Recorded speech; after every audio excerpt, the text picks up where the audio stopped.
श्री राधा रमन लाल की जय। श्री चैतन्य महाप्रभु की जय। श्री पंच तत्व की जय। षट गोस्वामी वृंद की जय। वृंदावन धाम की जय। रस रानी की जय। रज रानी की जय। यमुना रस रानी की जय। सब आचार्यन की जय। संतन की जय। महंतन की जय। वैष्णवन की जय एवं भक्तन की जय। जय जय श्री राधे श्याम। निताई गौर हरि हरि बोल। श्री मन महाप्रभु की कृपा से श्री मन महाप्रभु के द्वारा सूत्रात्मक रूप में जिन 8 श्लोकों के माध्यम से पूर्ण गौड़िया सिद्धांत को प्रतिपादित कर हम जैसे जीवों के ऊपर अद्वितीय कृपा करी है, यह कृपा का कोई मूल्य नहीं है। हम उस मूल्य को समझने का प्रयत्न विगत कुछ सप्ताहों से एक सम्मिलित रूप से कर रहे हैं, जिसमें श्री शिक्षाष्टकम के चतुर्थ श्लोक के ऊपर इस वक्त चर्चा चल रही है। न धनम न जनम न सुंदरम कविताम वाग जगदीश कामये मम जन्मनि जन्मीश्वरे भवताद भक्तिर हेतुकी त्वयि। श्रीमन महाप्रभु कहते हैं कि हे जगदीश, धनम न जनम न सुंदरिम कविता वा न, कि हे जगदीश, हे श्री कृष्ण, ना मुझको धन चाहिए, ना मुझको जन चाहिए, ना मुझको कोई सुंदर पत्नी चाहिए, और ना मेरे अंदर किसी प्रसिद्धि की कामना है। ईश्वर त्वयि मम जन्मने जन्मने अहेतुकी भक्ति भवतात। मेरे अंदर मैं तो सिर्फ एक ही याचना करता हूँ, हाँ, हे कामये, हाँ, मैं याचना करता हूँ। ईश्वर त्वयि, हाँ, तुम किस में? बोले ईश्वर आप में, हाँ, कि मम जन्मने जन्मने, मेरे जन्म जन्म में अहेतु की भक्ति मुझको हमेशा बनी रहे, निश्चल भाव से हमेशा बनी रहे, और कुछ नहीं चाहिए मुझे। ये भावना को समझने के लिए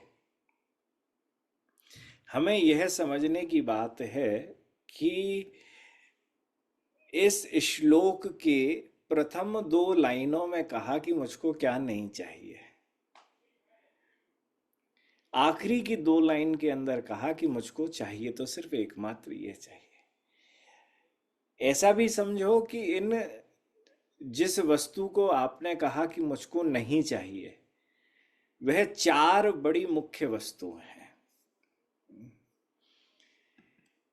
यह 4 ऐसी मुख्य वस्तु हैं जिसमें बहुत सारी और भी कामनाएं आ जाती हैं।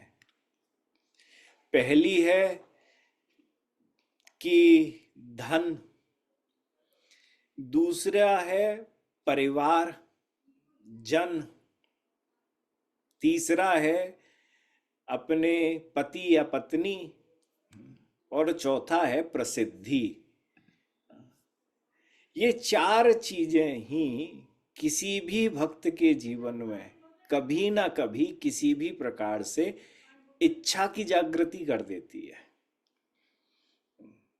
और वह जो इच्छा होती है, भुक्ति मुक्ति वांछा जो है ना, वो फिर उसको पिपासी कहा गया है।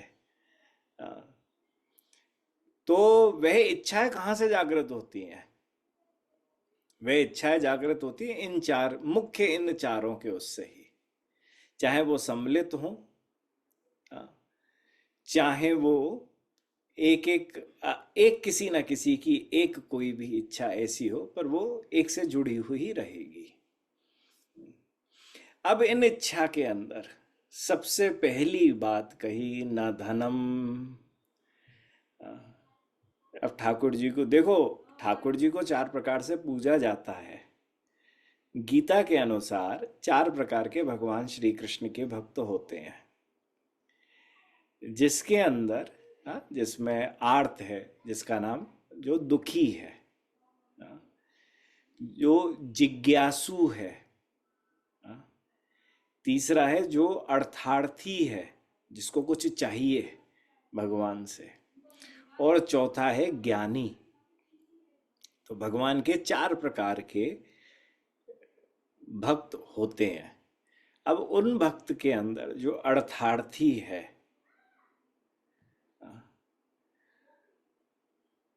उसके कौन कौन से अर्थ हैं? तो उन अर्थों के अंदर सबसे पहला अर्थ है धन। अब ये धन हमारे शास्त्र के अनुसार ये दो तरीके की बातें करता है। पहली तो बात यह करता है कि चार पुरुषार्थ कहे गए हैं। पुरुषार्थ मतलब गोल कहे गए हैं जीवन के अंदर। पहला गोल है धर्म, दूसरा है अर्थ।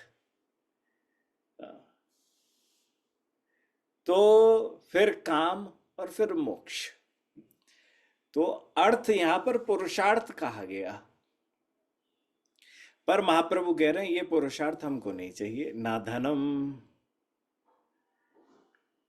तो चार पुरुषार्थों पे ही गृहस्थ का जीवन ढका हुआ है। अब किसी गृहस्थ से कहो भगवान की पूजा कर, परंतु इस चौथे श्लोक को बोल। ना धनम, ना धनम, ना धनम। सो क्या होगा? बोले महाराज जी ऐसी भक्ति को काका जहाँ पे धन नहीं होए। यही वजह से बहुत सारे अपने जन जब शुरुआत में जुड़ते हैं तो उनका पहली चीज होती है कि हम वृंदावन आते हैं महाराज जी, तो हमें माता पिता कहते हैं कि तू बाबा जी बन जाएगा। तो ऐसा है कि तू वृंदावन मत जा, नहीं तो तू नौकरी वोकरी छोड़ देगा, ना जन्म ना जन्म गाता रहेगा। अच्छा, और अच्छी भी बात है, परंतु ऐसा तो है नहीं कि हर कोई बाबा जी बन जाता है भक्ति में। पर एक ये फर्स्ट प्राइमरी नोशन सबके दिमाग के अंदर होता करता है। कोई परेशानी नहीं। पर यहां धन का जो अर्थ है वो थोड़ा सा अलग है, क्योंकि हमें यह समझने के लिए एक तरफ पुरुषार्थ की चर्चा है और दूसरी तरफ जिस धन की चर्चा हो रही है वह धन अलग तरीके का धन है। और उस धन का जो अलग तरीके का है, जिसका वैदिक धन बोलो, शुद्ध धन बोलो, उस वह भी कभी भक्ति करते हुए इच्छा नहीं बनता है। क्योंकि यहाँ पर सबसे पहली चीज है, चार चीजों को रोका गया भगवान के द्वारा कि मैं अपने लिए धन नहीं मांग रहा, मैं परिवार के किसी भी लोगों के लिए कुछ भी नहीं मांग रहा। तीसरा, मुझे को अपने पति और पत्नी के लिए कुछ भी नहीं चाहिए। चौथा, मुझे किसी भी प्रकार की कोई प्रतिष्ठा नहीं चाहिए। ये चार इच्छाएं जो हैं, ये चार इच्छाएं भक्ति में कहीं ना कहीं किसी भी स्तर पर आके जहर घोल देती हैं भक्ति रस के अंदर। तो यह चार प्रकार की इच्छाएं भक्त के अंदर नहीं रहें। जब यह चार प्रकार की इच्छाओं को व्यक्ति हटा देगा, तब भक्ति जो है वह अपने आप फिर बढ़ना शुरू कर सकती है, उसका कर्मिक विकास हो सकता है। तो सबसे पहले तो यह समझो कि जो भक्ति है, उस भक्ति के अंदर सबसे बड़ा अगर कोई बाधक बनता है तो वह हमारे अंदर की कामना, और उस कामना का मतलब है धन की कामना।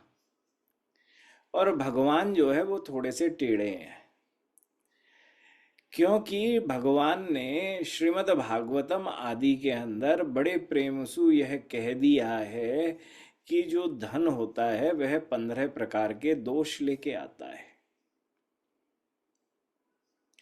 जो धन है वह 15 प्रकार के दोष लेके आता है। तो भैया हम दोषों को समझ नहीं पाते हैं, और हम सूक्ष्म रूप से उसके कौन कौन से स्तर पर कौन कौन से दोष लगते हैं, हम उसको भी नहीं समझ पाते हैं। और भगवान बड़े ऐसे हैं कि जब उनकी भक्ति करना शुरू करते हैं तो वो धन देके लोभित भी करते हैं। टेस्ट लेते हैं ना, हमने कहा हर दिन हर क्षण टेस्ट होता है, तो ठाकुर जी भी बहुत टेस्ट लेते हैं। एक कथा है, तुलाधार नाम के एक भक्त भक्त हुए हैं। वो और उनकी धर्मपत्नी जो थी वह बड़ी सदा संतोषी थी, खूब भजनानंदी थे, खूब भजन करते थे। और कोई उनके पुत्र पुत्री थे नहीं, तो अगर उन्हें कभी किसी कपड़े की आवश्यकता होती या कुछ होता तो जंगल में जाके लकड़ी काटते, उन लकड़ियों को ले जाके पहले जहाँ सिक्के आदि कभी कुछ चले हों नहीं तो लकड़ी को जाके कहा देते हुए किसी कपड़े वाले की दुकान पर कि आप लकड़ी ले लो, मुझे हमें इतना कपड़ा दे दो। वो कपड़ा लिया, उस कपड़े को चलाया जब तक वो बिल्कुल फट नहीं जाए, खराब नहीं हो जाए। तो आप हमेशा सदा संतोषी रहते थे। और आपकी भाई सदा संतोषी हैं, भजनानंदी हैं, तो ऐसा है कि फिर अपने आप ही वह भजन का प्रभाव भी यश के रूप में फैलता ही है। सब लोग जानने लगे, समझने लगे कि आपकी दिनचर्या, आपका भजन जो है वह बड़ा अद्वितीय है। भगवान श्री कृष्ण के मन में भी इच्छा हो गई। भगवान बोले भैया अब देख तो लऊं कि ये दिखावे की भक्ति कर रहे हो कि मतलब सच में ही अच्छी वाली भक्ति कर रहा है। पहले समझ लिया जाए फिर देखा जाए। तो एक बार तुलाधार जो थे वह अपनी धोती और गमछा रखा यमुना के एक किसी नदी के तट पर, और रखकर वह स्नान करने के लिए गए। भगवान श्री कृष्ण आए और चुपके से उसके फटे धोती और गमछा हटा के नए नवेले वहां पे रख दिए। हम्म तो नए नवेले वहां पे रख दिए और उनके जो फोटे पुराने थे वो हटा के बहुत दूर रख दिए। आप तुलाधार जी स्नान करके आए, आपने देखा मेरे वस्त्र वहाँ नहीं है, वहाँ पे बड़े नए रखे हैं। दूर दूर तक देखा कोई आदमी भी नहीं है, नदी के अंदर देखा कोई आदमी नहीं है। तो सोचने लगे जब मेरे वस्त्र हैं नहीं है, मेरी वस्त्र की जगह पे रखे हैं परंतु कोई दिख भी नहीं रहा है, तो मैं दूसरे का वस्त्र क्यों लूं। ऐसा सोच के उन्होंने पहना नहीं, अपने वस्त्र ढूंढे, जैसे ही मिल गए उनको पहना और चले गए। कन्हैया बोले यार प्लान फेल हो गया, इसमें कंफ्यूजन था तो काम भी नहीं हो पाया। तो एक बार कुछ दिनों के बाद फिर से जब तुलाधार जी नदी पर स्नान करने के लिए गए, ठाकुर जी ने एक सोने की मोहरों से भरा हुआ कलश लिया और लेके तुलाधार जी के कपड़ों के ऊपर रख दिया और वहां से नदारत हो गए। तुलाधार जी स्नान करके आए, आके देखा कि एक बड़ा सोने का कलश जिसमें बड़ी सारी लक्ष्मी रखी है। तो तुलाधार जी सोच रहे, दूर दूर तक देखा किसका है किसका है किसका है, किसी का भी नज़र नहीं आया। कोई वहाँ पे था नहीं। तो उनके मन में कोई इच्छा जागृत भी नहीं हुई कि भैया ये बड़ी अच्छी सी चीज़ है, लाओ मैं इसको अपने संग ले जाऊं। ऐसा भी उनके हृदय के अंदर इच्छा जागृत नहीं हुई। और वह सोचने लगे कि ये धन जैसा भी है भैया, ये धन तो मुझे कहीं ना कहीं फंसा के मानेगा। तो मुझे तो इसको नहीं लेके जाना चाहिए। क्योंकि अगर मैं ये लेके चला गया तो आ, मतलब मेरा नाम, मेरे भजन का ही नाश हो जाएगा। और कुछ होना नहीं है। अच्छा, शास्त्र फिर सोचने लगे श्रीमद् भागवतम के 11वें स्कंद के 23वें अध्याय में, मेरे ख्याल से 13 14 या कुछ 17 18वां श्लोक होगा, जो बात करता है कि स्तेयम हिंसा नृतम दम्भः कामः क्रोधः स्मयो मदः भेदो वैरम विश्वासः संस्पर्धा व्यसनानि च एते पंचदशा दशानर्था हय्यर्थ मूला मता निर्णाम तस्माद् अनर्थ अनर्थम अर्थाख्यम श्रेयोर्थी दूरतस त्यजेत। 15 प्रकार के दोष गिनाए गए। कहा कि भैया ऐसा है कि चोरी, हिंसा, झूठ बोलना, दिखावा करना, काम और क्रोध, गर्व, अहंकार, भेद बुद्धि, वैर, अविश्वास, स्पर्धा, लंपटता, जुआ और शराब, ये 15 अनर्थ मनुष्य में अर्थ के कारण आते हैं।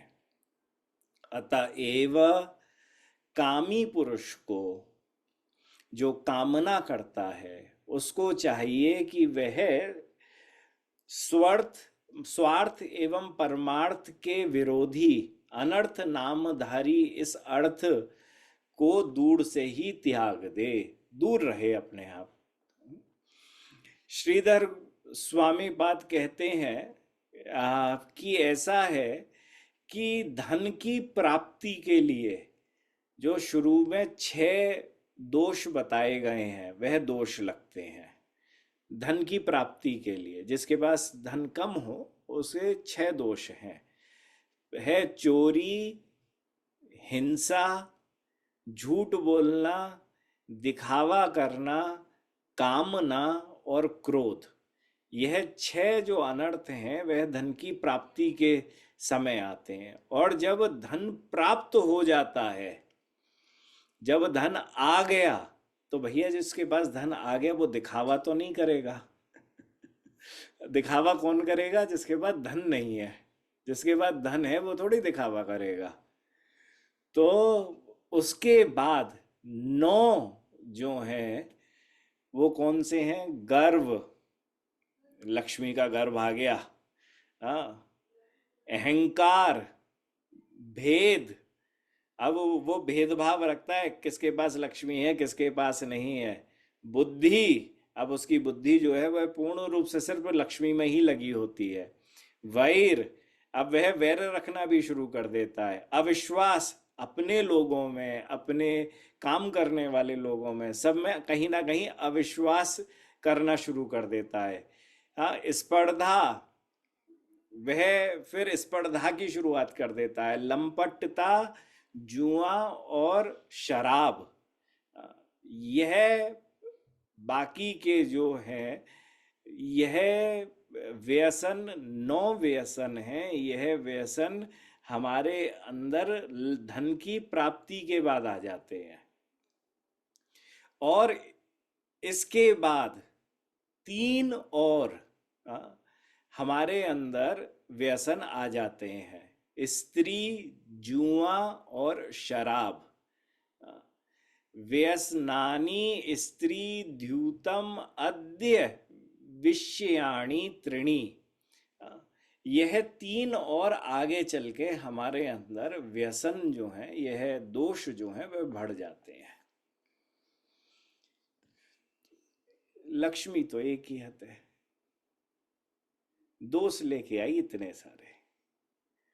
तो तुलाधार जी ने सोची, यार ये तो 15 लेके आएगी, भजन वजन तो सब बंद हो जाएगा। फिर तो लक्ष्मी की प्राप्ति हो गई तो 6 तो है ही है, 9 बाद में और मिल जाएंगे एडिशनल। तो धन फ्री में तो ऐसे आ भी जाए तो 9 चीजें तो मिल जाती हैं। अपने आप मिल जाती है। तो व्यक्ति को बड़ा सोच समझ के, हाँ, इस धन के विषय में ध्यान करना चाहिए।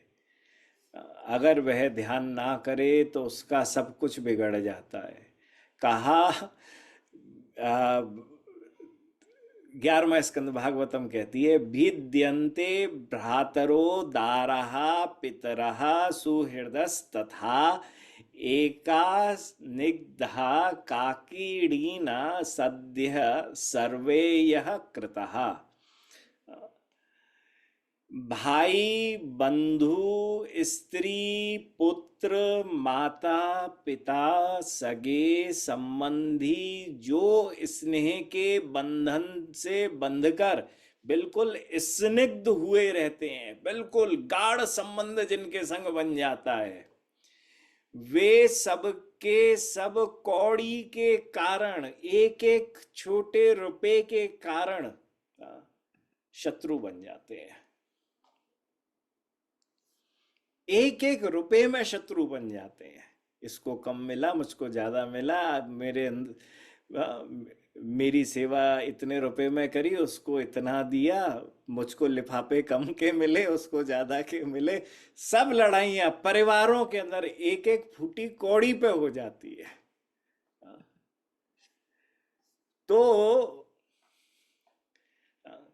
काकड़ीना मतलब संस्कृत में बोला जाता है काकड़ीना मतलब कौड़ी। और इस कौड़ी में मतलब अगर कोई लड़ाई करे, और लड़ाई भी कैसी, आगे कहते हैं, ये सबके सब थोड़े से धन के लिए ही क्षुब्ध और क्रुद्ध हो जाते हैं,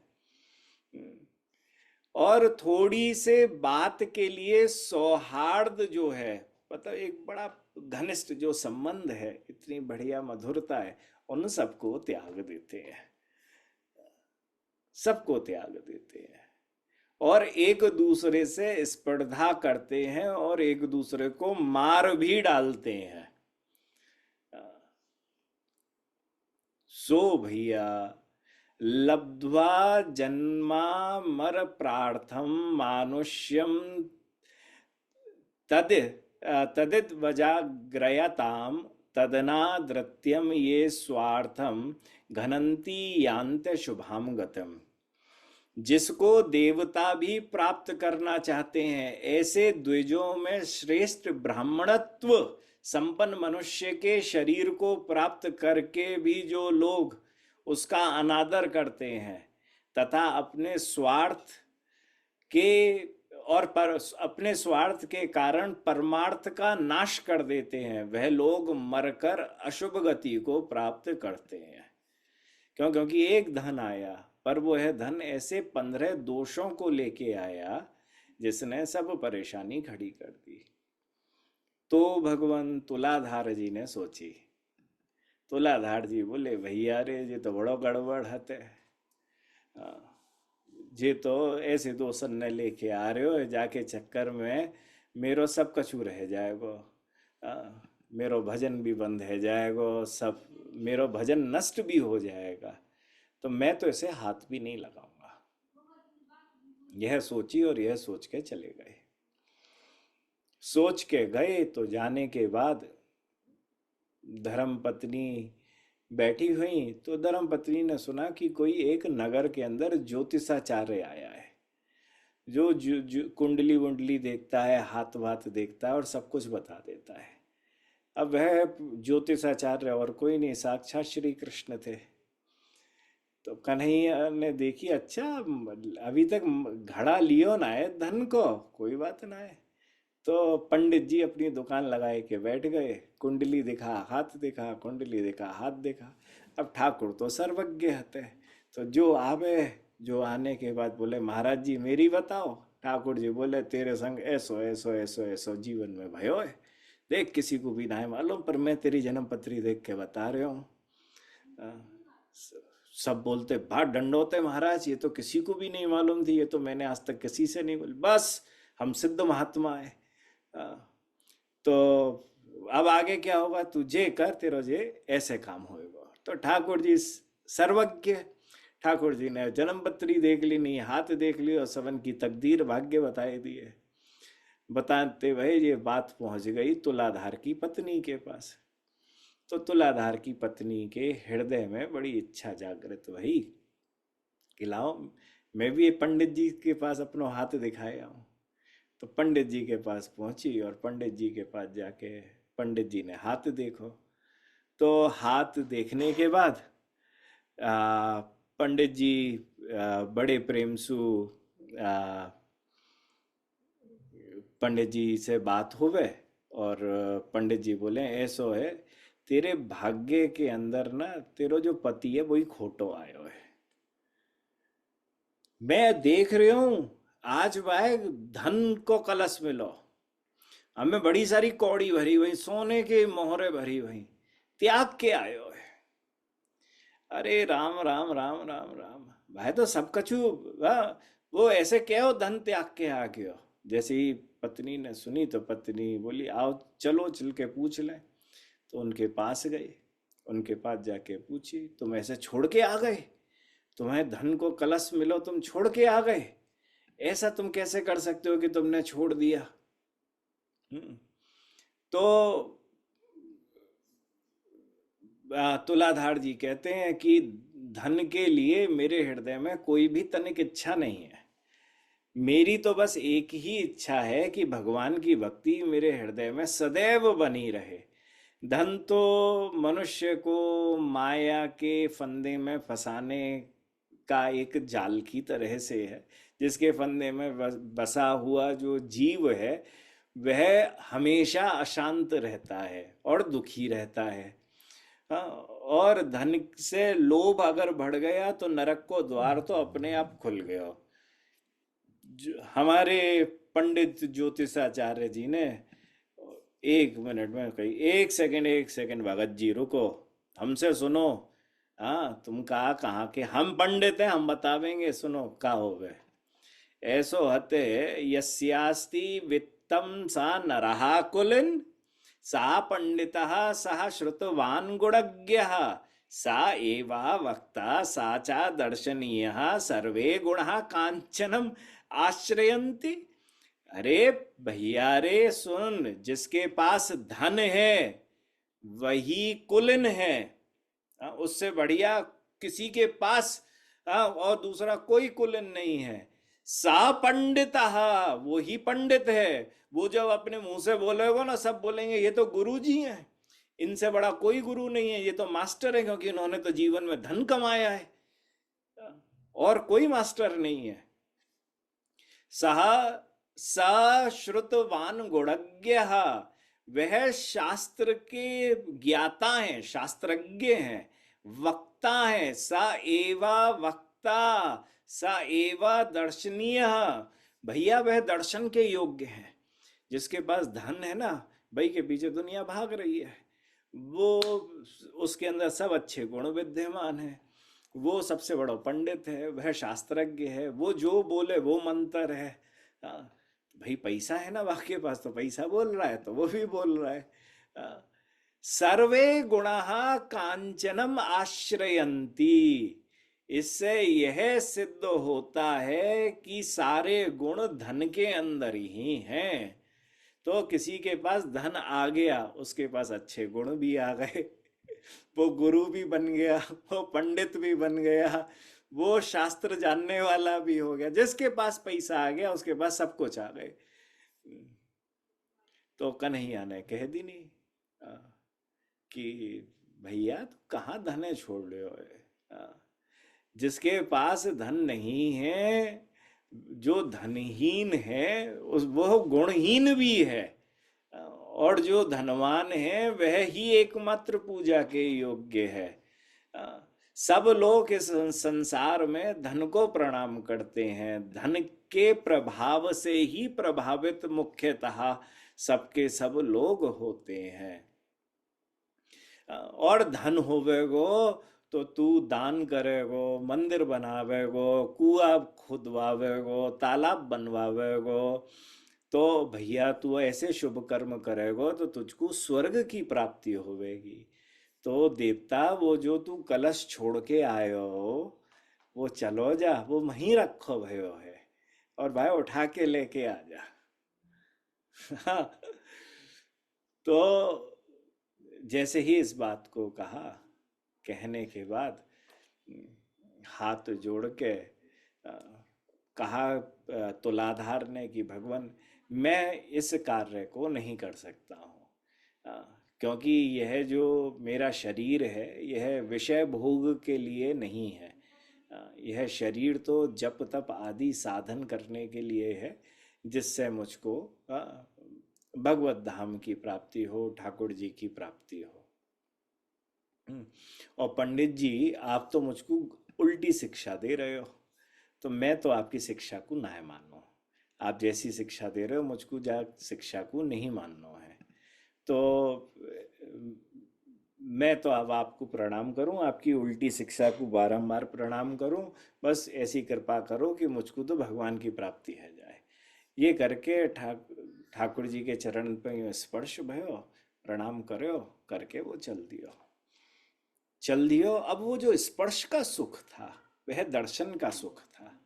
अब जैसे ही मुड़ा मुड़ा और मुड़ते ही बोले, यार ये सुख तो कुछ अद्वितीय था, बड़ा अद्भुत था। हाँ, अब उसका दिमाग घूमना शुरू हो। आप सोचे इसको मालूम कैसे चली, वहां घड़ा रखा हुआ है, वहां कलश रखा है मोहरों का, अभी भी रखा हुआ है। हाँ, नहीं ये तो और कुछ है, ये तो और कोई है, ये कोई और है, कोई और है। ये कौन है, ये कौन है, बारंबार सोचे, बारंबार सोचे। अरे ये तो मेरो कन्हैया हाथ है। हाँ, जैसे ही भावना आई हृदय आत्मा अंतरात्मा से, भाई अरे कन्हैया ही तो है। भागो भागो, पंडित जी लंबी लंबी चाल चलते हुए जा रहे हैं। वह अपनी पत्नी का हाथ पकड़ा, पत्नी कंफ्यूज है कि ये कहाँ लेके जा रहे हैं मुझको। बोले अरे पंडित जी, पंडित जी रुको रुको रुको रुको। पंडित जी जैसे ही रुके, जैसे ही ठाकुर जी के सामने पड़ गए, और पढ़ने के बाद बोले कि ठाकुर जी आप ही तो मेरे एकमात्र धन हो। आपको छोड़ के मुझे कोई दूसरे धन की आवश्यकता ही नहीं है। और भगवान जो हमारे ज्योतिषाचार्य करे, अरे मेरे पैर छोड़, मेरे पैर छोड़, मेरे काय पैर पकड़े हुए हैं तूने। वो बोले नहीं प्रभु, आप ज्योतिषी का वेश लेके आए हो, आप अपने वास्तविक रूप में दर्शन दो, नहीं तो प्राण त्याग दूंगा। तब भगवान अपने स्वरूप के दर्शन कराए, एवं तुलाधार एवं उसकी पत्नी पर कृपा करी। तो यह कृपा तुलाधार को हो गई, परीक्षा में वो हो गया पास। पर भैया हमारे संग तो बड़ी दिक्कत है। हमें तो लक्ष्मी पड़ी भाई मिल जाए तो बड़ो आनंद आ जाए।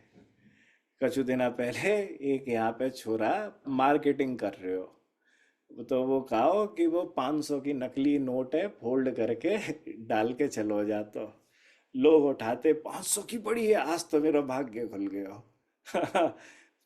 जैसी उठाए हो तो ऊपर की तरफ तो 500 की प्रिंटिंग है, और पीछे की तरफ लिखा है आपको अगर रुपए कमाने हैं तो कॉल करें।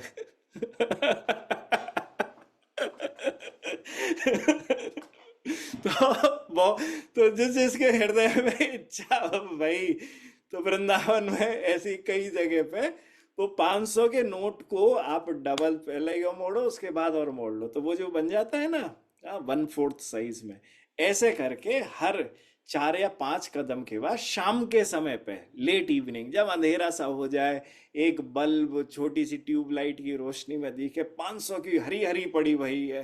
जब हृदय में जाइए उठाए लो। तो ऐसे हमारे आगे परिकरों में कुछ न उठा ली नहीं। अभी की बता रहे हैं, अभी 2 हफ्ता पहले की बात। जैसे महाराज जी आज तो 500 की मिली है। अच्छा भैया मिली है, बहुत बड़ी हवा ने उठाई। पीछे, अरे पीछे लिखा है और धन कमाना चाहते हैं तो संपर्क करें। सो यहां तुलाधार बहुत बड़े धन को छोड़कर उससे भी बड़े अप्रतिम धन की प्राप्ति कर गए। यह तो उनको पता था, उस धन के बारे में। तो देखो, सबसे पहली चीज तो ये है कि हर धन बुरा धन नहीं होता है। धन की इच्छा जो है वह, और उसके बाद फिर आगे का जो समय होता, किस प्रकार से कमाया गया, किस प्रकार से संचित करा गया और किस प्रकार से उसका उपयोग किया गया, उसके आधार पे धन के दोष हमारे जीवन के अंदर आते करते हैं। हमारे यहाँ पर आ, जहाँ चर्चा रही कि भैया कि 7 प्रकार का जो धन है वह शुद्ध माना गया है।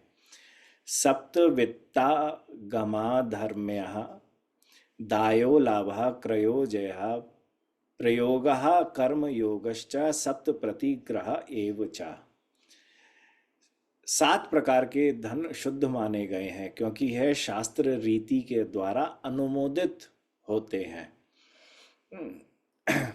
7 प्रकार के धन हैं कि जो धर्मपूर्वक अपने पूर्वजों की संपत्ति से किसी को अंश या हिस्से के रूप में जो प्राप्त होता है उसको दाय कहते हैं। यह दाय रूपी धन है, यह शुद्ध माना गया है हमारे यहाँ पर। फिर मूलधन से जो उपार्जित होता है उसको लाभ कहते हैं। जो खरीद कर प्राप्त की जाती है ऐसे धन को क्रय कहा जाता है।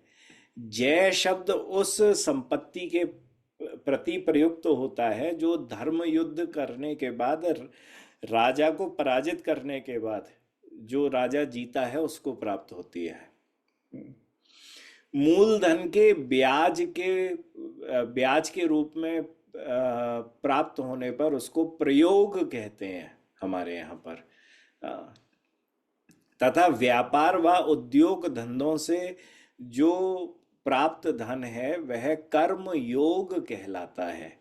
कोई अगर व्यापार करे किसी भी प्रकार का, उससे जिस धन की प्राप्ति होती है वह कर्म योग कहलाता है। प्रयोगः कर्म योगश्च सप्त प्रतिग्रह एव वा। ये 7 प्रकार के हमारे यहाँ पर शुद्ध धन माने गए हैं। तो सत्य प्रतिग्रह का अर्थ यह होता है कि यह धन जो धर्मोचित रीति का पालन करते हुए दान स्वरूप में प्राप्त होता है। ब्राह्मणों आदि को जो दान स्वरूप में जो प्राप्त होता है वह आखिरी शुद्ध धन कहा गया है। इसका नाम है सत्प्रतिग्रह। ये 7 प्रकार के धन जिसको प्राप्त हैं सही प्रकार से, तो वह अभी तक यह धन शुद्ध है, तो इसके दोष बड़े नहीं होंगे। पर जहां अधर्म की रीति से हमने धन का संग्रह करना शुरू कर दिया, तो फिर कहीं ना कहीं वह दोष जो है वह ज्यादा प्रबल हो जाते हैं। देखो, दोष हमेशा बने होते हैं, उसका जो वो है ना, क्या कहते हो, अनुपात जो है, कम या ज्यादा होना, वह शुद्ध और अशुद्धता के ऊपर भी निर्भर करता है। क्योंकि इच्छा तो आपकी हुई ना। अब आप शुद्धता से कमा रहे हो धन, तो भी इच्छा तो आपकी ही है ना। पर वो कम डिग्री में होगी हमेशा, थोड़ा कम अंश में दोष रहेंगे। परंतु जहाँ ये भावना जागृत हो गई कि जी मुझे तो धन कमाना है, अब कैसे भी कमाऊं, तो फिर बहुत सारी तरीके की जो परेशानियां हैं वह परेशानियां हमारे जीवन के अंदर फिर आना शुरू हो जाती हैं। फिर विष्णु स्मृति आदि के अंदर कहा गया कि धन का कभी भी दुरुपयोग नहीं करना चाहिए, क्योंकि यह जो अर्थ है, जो धन है, यह धर्म और काम दोनों में ही प्रतिष्ठित है। हमारे यहाँ जो अर्थ है उसका जो यूज होता है, उसका उपयोग होता है, या तो वह धर्म में कर सकते हो, धर्म अर्थ काम मोक्ष। हाँ, या तो धर्म में कर सकते हो या काम में भी कर सकते हो। तो काम भी वह सही काम होना चाहिए जिसमें हमें किसी भी प्रकार के गलती ना हो। तो आ, हमारे यहाँ कहा गया कि प्रथम अर्थ संग्रह करते समय किसी भी प्राणी को कष्ट ना पहुंचे। जीवितम धर्म कामो चा धने यस्मात् प्रतिष्ठितौ तस्मात् सर्वयत्नेन धन हिंसा विवर्जयेत। अ, मनु कह रहे हैं कि प्रथम अर्थ का संग्रह करते समय किसी प्राणी को कष्ट ना पहुंचे। द्वितीय, अर्थ संग्रह करते हुए अपने शरीर को कष्ट ना पहुंचे। तीसरा, तृतीय, अपने ही पुरुषार्थ द्वारा अर्जित धन द्वारा जीवन निर्वाह करें। जो हमने जो कमाया है उसी पे ही जीवन निर्वाह करें। चतुर्थ, निंदनीय कर्म से युक्त होकर धन नहीं उपार्जित किया जाए। और पंचम, अर्थ उपार्जन के कारण स्व अध्ययन में विघ्न ना उत्पन्न हो, कि हम इतना धन कमाने में लग जाएं कि हम अपने जीवन का उद्धार नहीं कर पाए। स्व अध्ययन मतलब में हम अध्ययन करके अपने आप शिक्षा प्राप्त करना, भक्ति को सीखना आदि, वह कुछ भी ना करें, सिर्फ धन धन धन धन धन धन धन धन पे लग जाए, तो फिर परेशानियां शुरू हो जाती हैं। और फिर वह जो परेशानी चलेंगी तो वह परेशानियां दोषों को आगे और बढ़ा देंगी। तो धन भी आए, वह धन भी हमेशा ध्यान रखो कि शौच, संतोष, तप, स्वाध्याय और ईश्वर प्रणिधान में हमेशा हमारा हृदय लगा रहे। यह नियम हमारे बिल्कुल पक्के हों। जब यह नियम हमारे बिल्कुल पक्के हो जाएंगे तो हम अच्छी तरीके से फिर उस धन का सदुपयोग कर सकते हैं। और अगर हमने इस चीज को नहीं समझा तो भैया फिर हमारे जीवन के अंदर फिर धन जो है वह परेशानियां लेके आएगा, क्योंकि फिर धन ज्यादा बड़ा हो जाता है, भगवान छोटे हो जाते हैं। और जहां भगवान छोटे हुए और धन बड़ो है गयो ना, फिर गुरु जी से भी आए के धन की बात हो गए। फिर गुरु जी से बात भी करी जाएगी तो भगवतीय धन की बात नहीं करी जाएगी, राम नाम धन की बात नहीं करी जाएगी, कृष्ण नाम धन की बात नहीं करी जाएगी, जे वाले धन की बात करी जाएगी। और जो इस धन की बात करने में लग गए, हम तो हमेशा कहें भैया अरे हम तेरे बिजनेस के गुरु तो है ना है, हम तो तेरे आध्यात्म के गुरु आते हैं। तो तुझे जितनो पूछनो मेरो धंधा कैसे बढ़िया चले, तो अपने परिवार वालन से पूछ, जो बाको एक्सपर्ट हो गए बा से जाके पूछ, मुझसे मेरे पास आके बिल्कुल भी मत पूछे। मेरे पास आके तो यह बोल मैंने फैक्ट्री लगाई ली नहीं कृष्ण नाम धन की, बाय बताओ कि मैं वहाँ में नोट कैसे छापूं। तो जरूर बतावेंगे हम कि करोड़ों काम छोड़ दे, हाँ ना धनम ना जन्म ना सुंदरम, वाह कर ले अच्छी तरीके से, कोई इच्छा हमारे हृदय में नहीं है। और लग जा तू भैया बढ़िया तरीके से, तो उसको ठाकुर की प्राप्ति होगी। तो हमारा भजन जो हो वह भजन इस प्रकार से चले कि उसमें कोई भी लौकिक इच्छा नहीं आवे, और उसमें का जो मूल है वह धन है। धन जो है वह तो जितनो प्रारब्ध में लिखो होएगो उतनो ही मिलेगो, और किसी के पास ज्यादा आ भी गयो, मान लियो बिहारी जी की कृपा से मेरे पास तो मुझे ये चीज प्राप्त है गई, समझो पहले ना हो पर बिहारी जी ने कृपा कर दी, जादन जावेगो सूद समेत लेके चलो जाएगो, क्यों? क्योंकि तेरे भाग्य में तो लिखी नहीं थी। आयो, आने के बाद तो तभी बहुत सारे, अरे एक हमारा समय था हम करोड़पति थे, एक हमारा समय था, हमारे पास ये था, पर हमारे द्वारा बस ये गलती हो गई उस समय पर। ये जो गलती हो गई ना, इसका अर्थ ये है कि वो प्रारब्ध इतना तेज था कि तो आज 10 सालन में, 15 सालन में, 20 साल में भी, हाँ, फिर से वो चीज, वो स्थिति प्राप्त नहीं कर सकता है। क्यों नहीं कर सकता है? क्योंकि तेरे पास वो प्रारब्ध नहीं है। कोई भगवती ऐसी कृपा रही, कोई गुरु कृपा रही, कोई नाम की कृपा रही, कोई वैसे पुण्य प्राप्त हो गए कि भगवान आपको एक स्थिति परिस्थिति में ये चीजें आ गई।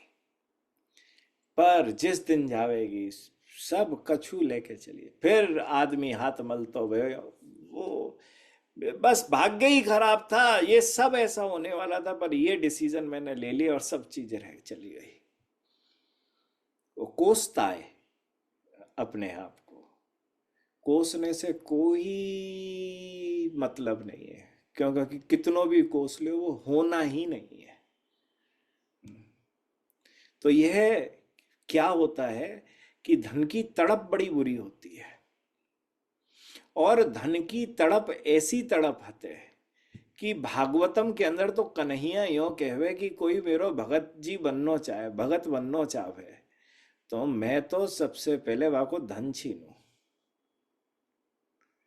तो वो बिलबिलावे, हाय मेरो धन कहाँ गयो, हाय मेरो धन कहाँ गयो, हाय मेरो धन कहाँ गयो। तो वे बोले कि जब वो जैसे कोई रेगिस्तान में हो, प्यास लगना शुरू हो जाए, तो 2 बूंद बाकी मोहड़े में डाल दूँ, मैं थोड़ो सो धन बाकू दे दूँ। जैसे ही थोड़ो सो धन दियो, देते ही बोले वाह वाह वाह वाह वाह। और वो जैसे ही उसने वाह वाह करी, वो फिर से ठाकुर जी बाको वो 2 बूंद दीनी, वाई भी छीन लीनी। और जैसे ही छीनी, अब तो हाय राम हाय राम हाय राम करे, बाकी बात फिर यूं बोले, मेरी जिंदगी में ही लिखो है धन नहीं हो है, चलो कोई बात ना है, मैंने मान ली नहीं, अब धन है ही नहीं है, लाओ मैं भक्ति कर लूं। ठाकुर जी बोले बस, ना धनम, चली गई धन की इच्छा। जब तक रहवे तब तक लालच देके रहवे, ज्यादा ना चलो जाए, फिर तो जब जावेगो तो पहले बड़ी मिचली होवे, भाई बस पागलन की तरह से थोड़ा सा तो मिल जाए, काम तो चल जाए, जीवन चल नहीं पा रहे हो, जीवन चल, फिर थक हार के अपने आप बैठे हो, बैठते ही बोले बस मैं अब ये डिसाइड करता हूं, मेरे भाग्य में लिखो ही ना है। अब भाग्य पे लिखो ना, ठाकुर जी ने ले लियो तो, पर मैं तो ऐसे देखूं कि ठाकुर जी के बड़े बड़े भगत है, जो बड़े बड़े राजा है, तो इसको अर्थ क्या है? राजा को तो किसी को धन ऐसे ना छीन लियो, रूप गोस्वामी आदि तो सब अपनो धन छोड़ के आए, यहाँ पे इतने बड़े बड़े मंदिर बनवाए दिए। गोपाल भट्ट जी अपनो घर छोड़ के आए, राधा रमण जी को इतना विशेष बड़ो सो मंदिर बनवाए दियो, ऐसे ही आए, धन की इच्छा समाप्त कर दी, वह संतोषी हो गए। अब जो मिल जाए भैया भाई में आनंद आते हैं, हम ना मांग रहे, जैसी भी कृपा ठाकुर की होवेगी, हम इस चीज को देख के हम आगे बढ़ लेंगे। तो ये तब होता है जब भक्त बिल्कुल सही रीति से आगे बढ़ता है, ठाकुर फिर कार्य करके उस स्वयं ही आ, उसकी धन से आसक्ति हटा देता है। ठाकुर जी स्वयं हटाते हैं, और कोई नहीं हटाता है आके, ये कार्य आके स्वयं भगवान करते हैं। श्रीमद् भागवत के अनुसार देखो, मैं तो, मुझे याद है मैं बचपन में इस कथा को करता था, और इस कथा में मैं कहता था हमें जीवन में सबसे पहले तन आता है, बाद में मन आता है, हाँ? और उसके सबसे आखिरी में धन आता है। तो हमारे यहाँ 3 शब्द है, तन मन धन। हाँ? ठाकुर जी जब लेना शुरू करते हैं तो जो पहले दिया था वो नहीं लेते हैं, जो आखिरी में दिया था वो पहले लेते हैं। पहले लेते हैं धन, आ जाओ धन दे दो हमको, बाकी बात फिर करते हैं, लाओ अब मन भी दे दो। तेरा या तो धन में लगेगो या हम में लगेगो, धन तो तेरो हट गयो, अब तो तू तेरो हम में लगेगा। तो मन भी दे, अब मन जब दे दियो तो वो ये बोलता है ठाकुर जी तुझ पे तो मेरे प्राण भी न्यो छावर। ठाकुर जी इंतजार कर रहे हैं, बस तेरे अंदर सही से प्रेम विद्यमान है जाए, मैं तुझको भी लूट के ले जाऊंगा, तेरो तन भी ले जाऊंगा। हम्म। और यही भागवत को मूल है, और भागवत में यही बात कही गई है। हाँ, और यही बात चैतन्य चरितामृत के अंदर भी कही गई है कि भगवान श्री कृष्ण जो हते हैं वो पहले तन देवे, फिर मन देवे, बाकी बाद धन देवे। और जब वो लेवे तो धन लेवे, बाकी बाद मन लेवे, और आखिरी में तन ले जावे। पर इसको भाव ऐसो ना है कि गरीब बनाए के खत्म कर दियो जावे, बाहे संतोषी बनाई दियो जाएगो, सदा सुखी बना दियो जाएगो। वो ऐसो सदा सुखी है जाएगो, वो किसी भी स्थिति परिस्थिति में रह ले, वो इतना सुखी है, इतना आनंदित है, आंदोलित है हृदय से कि उसे किसी भी वस्तु की कामना नहीं है। और वह सिर्फ हृदय में कृष्ण के ही दर्शन कर रहा है, कृष्ण की ही सेवा कर रहा है। और क्या चाहिए उसको? विषयी दृष्टि से देखो तो बड़ी हानि है, पर आध्यात्मिक दृष्टि से देखो तो उसके पास वह अपूर्व धन कृष्ण प्राप्त हो गए। भैया जिसको कृष्ण मिल गए उसको सब कुछ मिल गया। जिसके पास कृष्ण नहीं है उसके पास कुछ नहीं है। वेदों के अनुसार, शास्त्रों के अनुसार हमारा परम लक्ष्य तो भगवान है ना। हम सोचते हैं कि हम भक्त बन रहे हैं, लाओ मैं यह व्रत कर लूं, लाओ मैं यह माला कर लूं, लाओ मैं यह नाम कर लूं। पर मैं सच्ची कहता हूं भैया, यह तो वह प्रेम की डगरी हते जा में शीश दियो जावे। जिसने अपनो शीश काट के दे दियो वो कन्हैया को है गयो, या कन्हैया बाके है गए। जो शीश नहीं दे पायो वो इच्छाओं में लग गया, जो इच्छाओं में लग गया फिर कन्हैया बाके ताई बाद में आवे है। हाँ, पहले नहीं आता है। फिर हम अपनी सुख सुविधाएं कन्हैयासु देखे हैं। सो यह विशेष वो है, क्योंकि कई बार ऐसा होता है अरे मैं शिव जी की भक्ति करूं क्योंकि वो जरा धन वन देते हैं, जरा भोलेनाथ हैं, जरा ध्यान व्यान कर लें। अरे भैया रे वो भोलेनाथ है, उनको जे तो देख वो रहवे कहाँ पर है। उनको खुद को घर छूट गयो, वो खुद पहाड़न पे रहने लगे या शमशान पे रहने लगे। वो तो पक्के परम वैष्णव है, पर बाकी बात भी सदा संतोषियत है। तुम्हारे पास भी होगा, तुम भी सबन को दे दोगे। हाँ, तुम्हें अपने पास रखने की तुम्हें जरूरत ही भी नहीं पड़ेगी। हाँ, तुम्हारे पास होगा। धन जाने का मतलब ये नहीं है धन चला गया, मन जाने का ये मतलब नहीं है मन चला गया। मन तुम्हारा है परंतु वो कृष्ण में बन गया।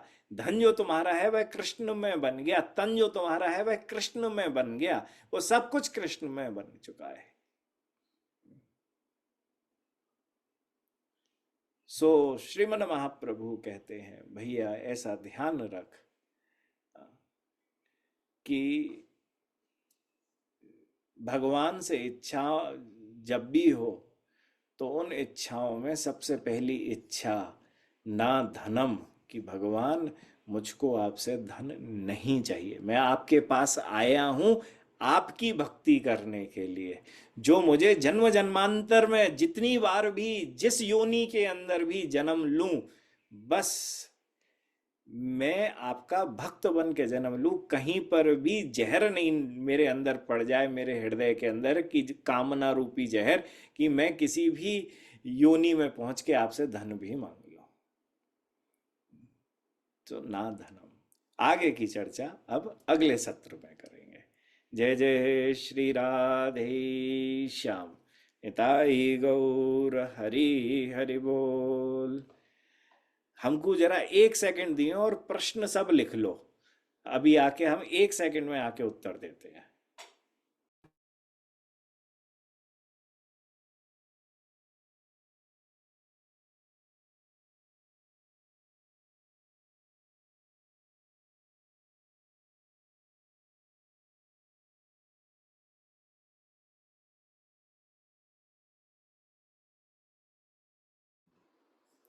जी, आज के प्रश्न नहीं है तो बहुत अच्छे हैं। फिर तो राधे राधे कर दो। हम तो सोच रहे हैं कि किसी के प्रश्न आवेंगे तो हम आनंद से अभी उत्तर दे देंगे। हम तो सबकी समझ में आए गए। कोई लिख रही हो है।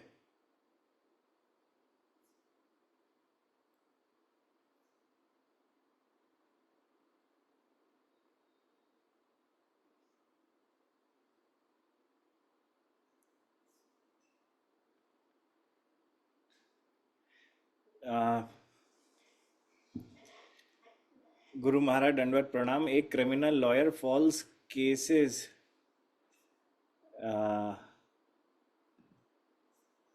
सॉल्व करके पैसे अर्न करता है, तो उनका क्या एक्शन ये एक्शन जस्टिफाइड है? भैया, एक्शन तो बिल्कुल भी जस्टिफाइड नहीं है। मैं समझ सकता हूँ कि इस तरीके के लोग बहुत हो गए हैं। ये एक्सटॉर्शन कहा जाता है। फॉल्स केसेस लगा के रुपया ले रहा है तो मतलब एक्सटॉर्टेड कर रहा है सबको। वो जिसके ऊपर भी लगा कर ये सब कर रहा है, ये बिल्कुल भी नहीं है। इससे तो व्यक्ति को दूर रहना चाहिए। We just don't want you to go that soon Maharaj ji, someone think of a question. अरे इसको मतलब ये हते कथा बिल्कुल ऐसी हती कि सबने समझ ली नहीं, तो जा वजह से प्रश्न कोई नहीं उठ रहे हो, कोई परेशानी नहीं, तो अच्छी चीज़ है। Radhe Radhe Maharaj ji. You mention in her inherited Lakshmi is शुद्ध, but if our children misuses it in the future does the consequences come on parents और ऑन द किड्स? वाह, बड़ा अच्छा प्रश्न है। लक्ष्मी को यूज करने के आ, देखो, जो कर्म होता है समझो, वह कर्म जो है वह आ, मनुष्यों के द्वारा बनता है। किस तरीके का कर्म बना है यह उसके ऊपर निर्भर करता है। क्योंकि कई ऐसे कर्म होते हैं जिसके अंदर तो व्यक्ति अपने पूर्वजों को लेके भी नरक में चला जाता है। हम्म। और कई ऐसे कर्म हैं जो सिर्फ व्यक्ति को ही लगते हैं, पूर्वजों को नहीं लगते करते हैं।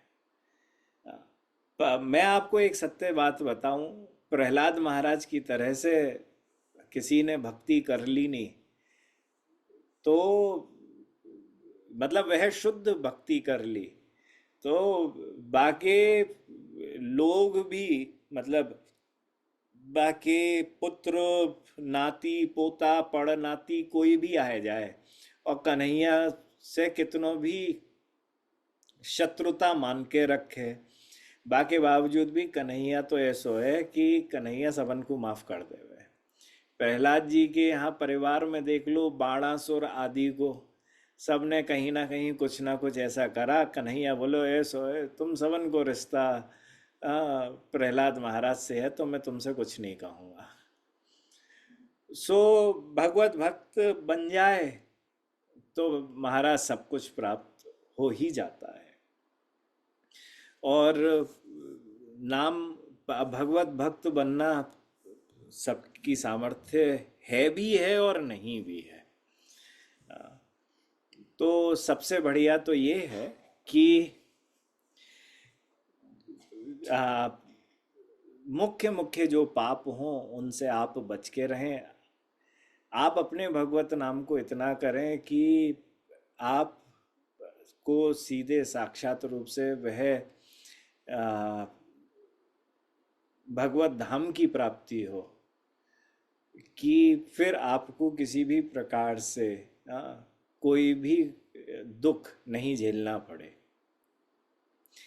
आ, इसमें एक बड़ी मुख्य चीज और है, वह है कि मैं तो हमेशा इस बात को कह के चलता हूँ, ज़्यादा से ज़्यादा कहीं ना कहीं ऐसी व्यवस्था करो कि कहीं ना कहीं कीर्तन हो जाए परिवार के लिए। परिवार के लिए कीर्तन होता रहे। तो परिवार के लिए जो कीर्तन होता है ना, वह सब जाने अनजाने में जो भी दोष हो गए, चाहे वो किसी को भी लगे हो, वह दोष सबके सब मिटने शुरू हो जाते हैं। देखो, पितृ कौन है? पितृ साक्षात जनार्दन है, कृष्ण है। हाँ, और कृष्ण को सबसे ज्यादा प्रिय क्या है? ठीक है, भोग लगा रहे हैं, खाना पढ़, हाँ, सब कर रहे हैं, वो अपनी एक अलग, उनको संकीर्तन बहुत प्रिय है। तो ऐसी व्यवस्था करो, जो जो भी कर सकते हो, कि भैया श्राद्ध के समय, किसी भी अलग समय पर जब भी हो, क्योंकि कोई काल तो का तो नियम नहीं है, बस पूर्वजों के लिए, पूर्वजों को कीर्तन सुनाने के लिए, कन्हैया को प्रसन्न करने के लिए ये संकीर्तन कर दिया गया। तो किसी ने मिसयूज भी करा, तो वह मिसयूज भी संकीर्तन के माध्यम से उसका दोष सबको नहीं लगेगा। वह सब दोष फिर हट जाएंगे। Gurudev, medicines are taken by Vaishnavas, but the production or discovery of any medicine requires research जिसमें animal killing, tortures and abuse होता है।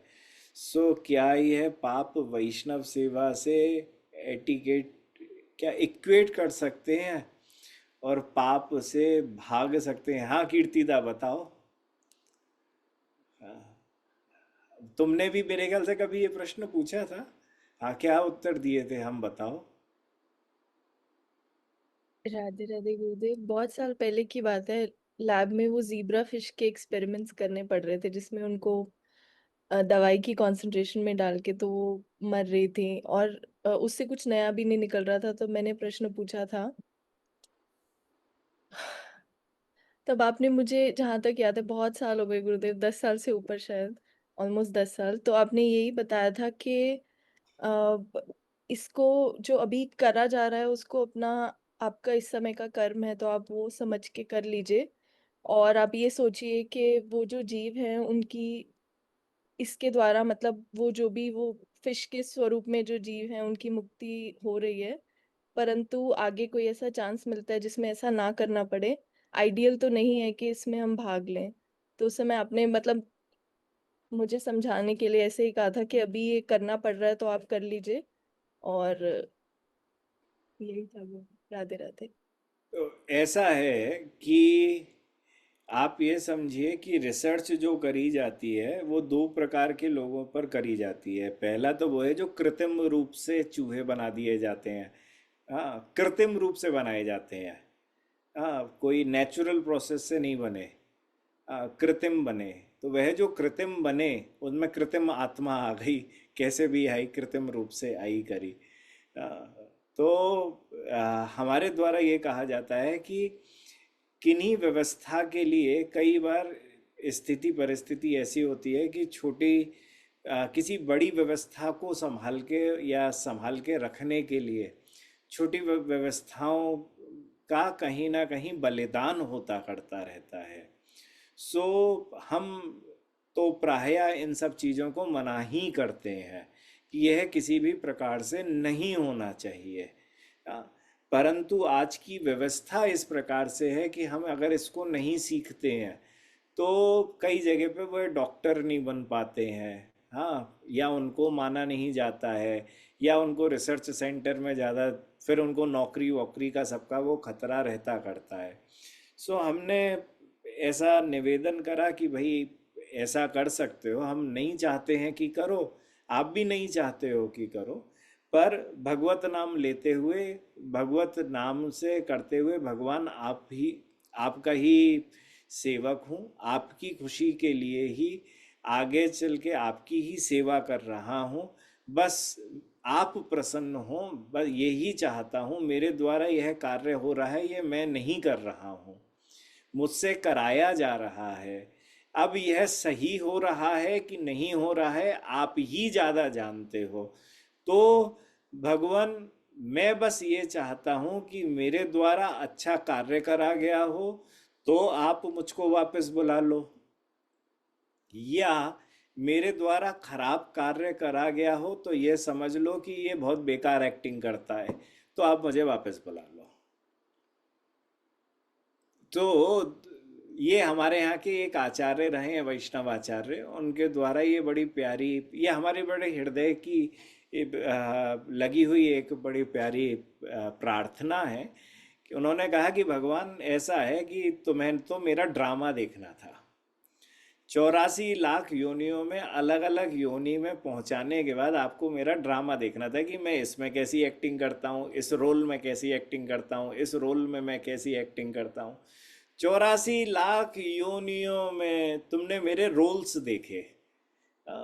तो भगवान आज मैं मानव आखिरी योनि के अंदर पहुंचकर आपसे यह प्रार्थना करता हूँ कि 83,99,999 जितने भी रोल्स आपने मेरे देख लिए, और अब यह जो आखिरी वाला देख रहे हो, भगवान अगर आपको इनमें से कोई एक रोल पसंद आया हो तो ऑस्कर के रूप में आप मुझको नित्यधाम वृंदावन दे दो।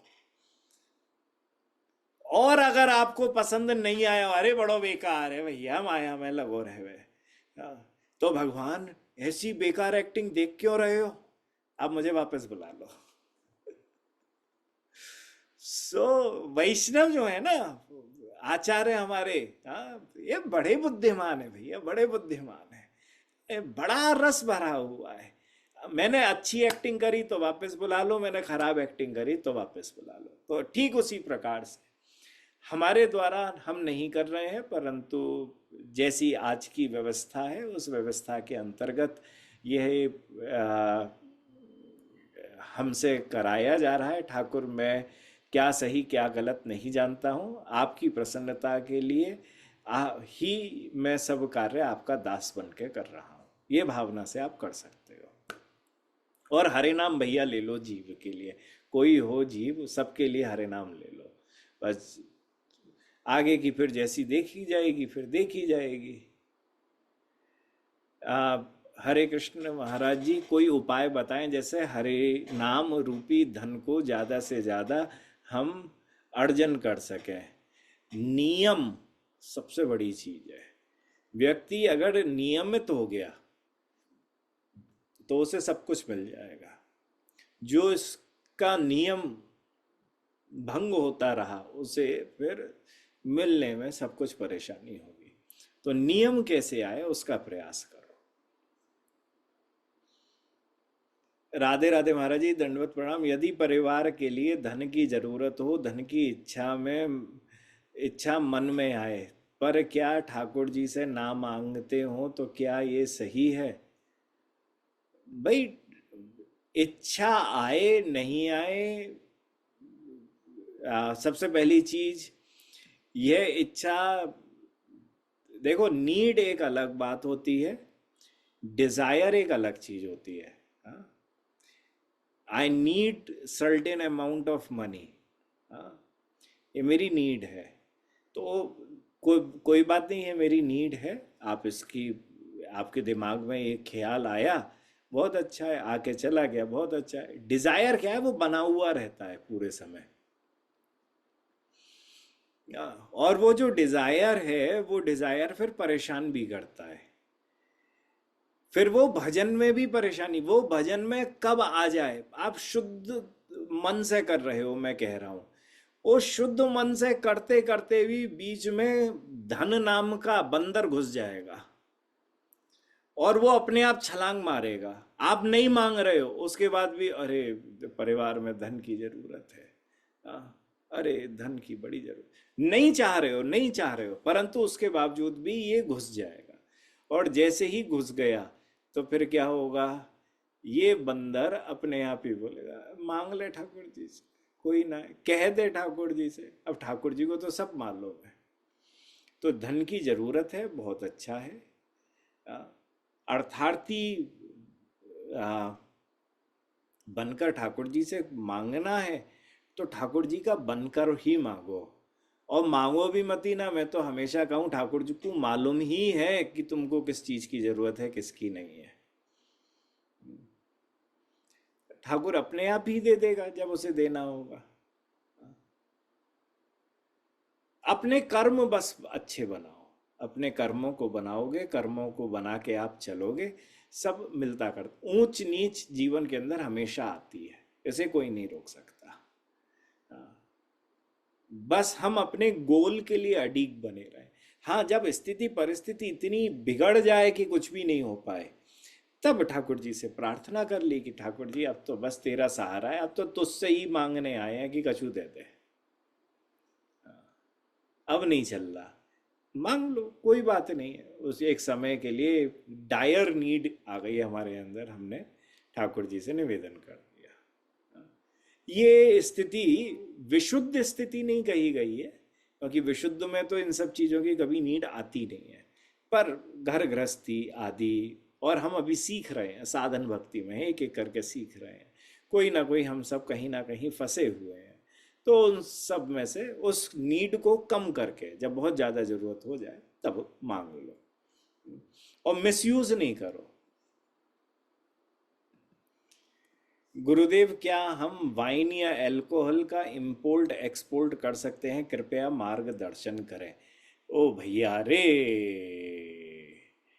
ऐसो हते कि इंपोर्ट और एक्सपोर्ट को मतलब है कि तू बिजनेस करेगा, राइट, कि कहीं से मंगावेगो और कहीं पे बेचेगो। हाँ, तो मैं तो मना करूँगा भैया, कलयुग को वास वही के अंदर हते है। जिन जिन वस्तुअन के अंदर कलयुग को वास है वह में तो जे तेरी अंगूर की बेटी भी हते। हाँ, तो अंगूर की बेटी से बच के रहो।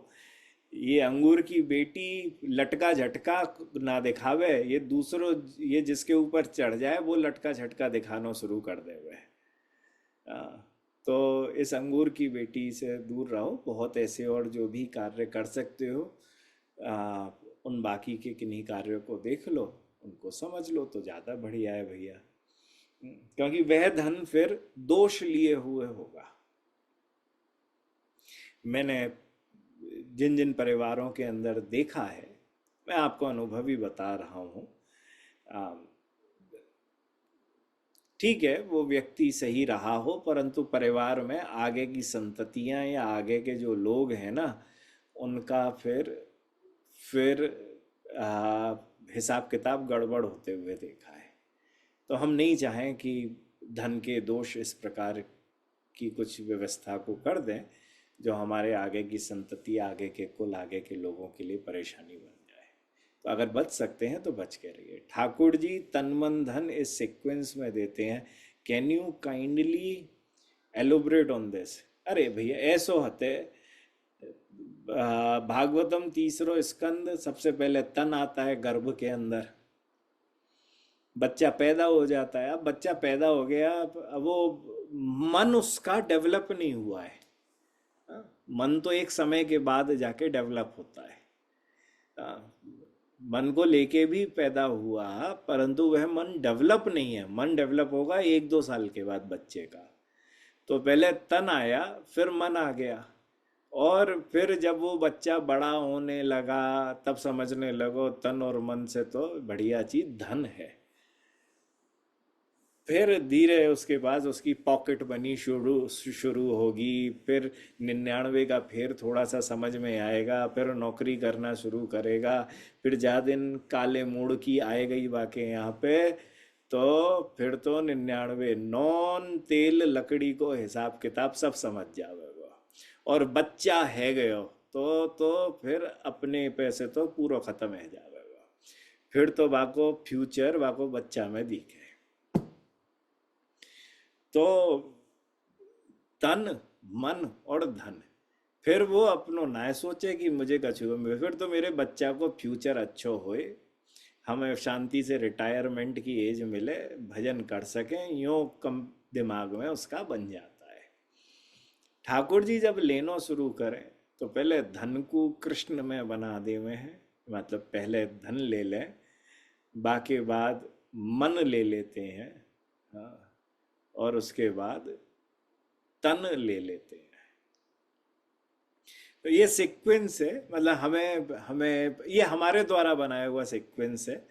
ये तो सही बात है, ये सीक्वेंस का एक भाग आ, भागवत आदि में लिखा हुआ है, पर ये सीक्वेंस हमने बनाया था कुछ 20 एक साल पहले, जब हम कथा की जब हम स्वाध्याय बहुत करते थे, पढ़ते थे, हाँ, तो ये पढ़ते पढ़ते में हमें याद है कि हमने ये सीक्वेंस बनाया, और कन्हैया जी धन खींचे है, पढ़ो चालू हते, तो पहले धन खींच रहे हो, हाँ, और बाकी बात फिर मन खींच रहे हो, फिर तन खींचे।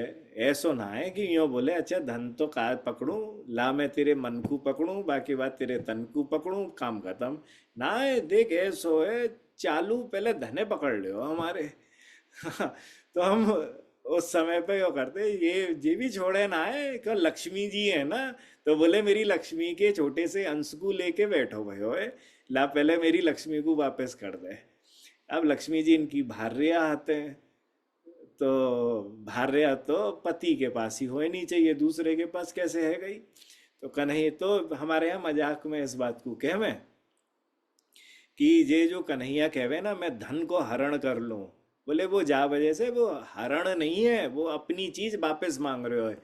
हाँ? मेरी पत्नी को तुम्हारे पास क्या काम, हमारी पत्नी को हमारे पास करो भैया। क्या इच्छा, लक्ष्मी चाहिए, लक्ष्मी ना, लक्ष्मी जी ना चाहिए तुझको, लक्ष्मी जी तो हमारे पास रहेंगी बैकुंठ में। हम्म। तो ये ब्रजवासी लोग हमारे यहाँ पर, हम जब पहले वो करते तो ये 18-20 साल पहले इस सब बातों पे चर्चा करते थे। तो तन देते हैं, मन देते हैं, धन देते हैं, लेते हैं तो धन लेते हैं, मन लेते हैं और तन लेते हैं। Doctors also perform surgery on patients, and sometimes the patients don't survive after surgery. So medical council says that it is done in a good faith. It is not legally counted as a crime according to the law. Even medical councils take the spiritual path for the bigger good of humanity. 100%, 100%, बिल्कुल सही बात है। और सही भी है कि देखो, हर चाकू जो है वह अधर्म नहीं करता है। एक वो किसके हाथ में है, ये जरूरी चीज है। वो अगर किलर के हाथ में है तो वो टेररिस्ट के हाथ में है तो वो और कुछ करेगा, डॉक्टर के हाथ में है तो वो भला ही करेगा। हाँ, तो वो तो सही बात है बिल्कुल। पर यह भी बात है, देखो हम शास्त्र को नजरअंदाज नहीं कर सकते हैं, क्योंकि कई जगह पर आपने पिछली कथा जो हुई थी आ, रूप शिक्षा पर, उसके अंदर हमने चर्चा करी थी ना कौन कौन से पाप होते हैं। तो कई जगह पे पापों की चर्चा के अंदर हमने आपसे कहा था कई पाप लौकिक रूप से पाप नहीं है, परंतु अलौकिक रूप से पाप है। तो जीव हत्या अलौकिक रूप से पाप तो माना जाएगा, ऐसा तो नहीं है नहीं माना जाएगा, लौकिक रूप से नहीं माना जा रहा है। हाँ, पेस्ट कंट्रोल बुलवा वाले को बुलवा लो और खूब पेस्ट कंट्रोल करवा लो, लौकिक रूप से तो सही है, अलौकिक रूप से सही नहीं है। तो कई जगह पर कहाँ का कानून कहाँ पे लग रहा है वो जरा देखना पड़ता है। महाराज जी एफडी, एसआईपी, स्टॉक, बैंक किसे, अरे भैया पूरा बैंकर है तू तो, बैंक से इंटरेस्ट मिलना एक्सेट्रा से जो प्रॉफिट होता है, ये धन पवित्र होता है या अपवित्र? जी बिल्कुल पवित्र होता है। हमने कहा भी कि यह पवित्र धन है। आ, हमने आपको 7 प्रकार के धन बताए थे। उस धन के अंदर एक धन का नाम है प्रयोगः। प्रयोग का अर्थ है कि मूल धन के ब्याज के रूप में जो प्राप्त हुआ। मनुस्मृति आदि के अंदर कुछ पे हल्की सी चर्चा करी है, ब्याज का पैसा जो होता है अच्छा नहीं होता है, ना ना, हमारे यहाँ अच्छा ही माना गया है एक तरीके से। हम्म। और बाकी की ये सब चीजें ना, ये तो फ्यूचर की सेविंग्स है, फ्यूचर के लिए सेविंग्स है। फ्यूचर की तो नहीं बोलूँगा, मान ली किसी को मालूम ही नहीं है किसका फ्यूचर कितना है, फ्यूचर के लिए सेविंग्स है। तो ये भी अच्छी चीज़ है, कोई परेशानी नहीं, सब अपनी सहूलियतें देखना चाहते हैं। शास्त्र के अंदर ऐसे एग्जैक्टली नहीं बोला गया है कि स्टॉक नाम की चीज़ स्टॉक एक्सचेंज के नाम से 20वीं या 21वीं सदी के अंदर आएगी। तो आज मैं भविष्य पुराण ये कहता हूँ कि उस स्टॉक एक्सचेंज में जो लाभ होगा वो सही होगा, ऐसी तो कोई चर्चा नहीं करी है ना। सो शास्त्र जब लिखे गए, जब कहे गए, तो उसमें ये सब चीजें नहीं बताई गई। पर एक ओवरऑल क्या आइडिया लगता है वो ऐसा है कि अब ये स्टॉक्स आदि ये सब चीजें होते हैं, हमारे यहाँ के बच्चे भी कई ये सब चीजें करते हैं, और मैं हमेशा कहता हूँ ये सही है। क्यों सही है? क्योंकि ये गैम्बलिंग नहीं है। यहाँ पर उसे पढ़ना, पहले पढ़ना चाहिए। हाँ, पढ़ने में वो स्टॉक्स के बारे में क्या होता है, उसके फंडामेंटल्स पढ़े जाते। मैं बड़ी याद कर रहा हूँ पुरानी चीज़ें जो हमने स्कूल कॉलेज में पढ़ी थी। उसके कंपनी के फंडामेंटल्स देखे जाते हैं, उनके टेक्निकल्स देखे जाते हैं, चार्ट्स को सीखा जाता है।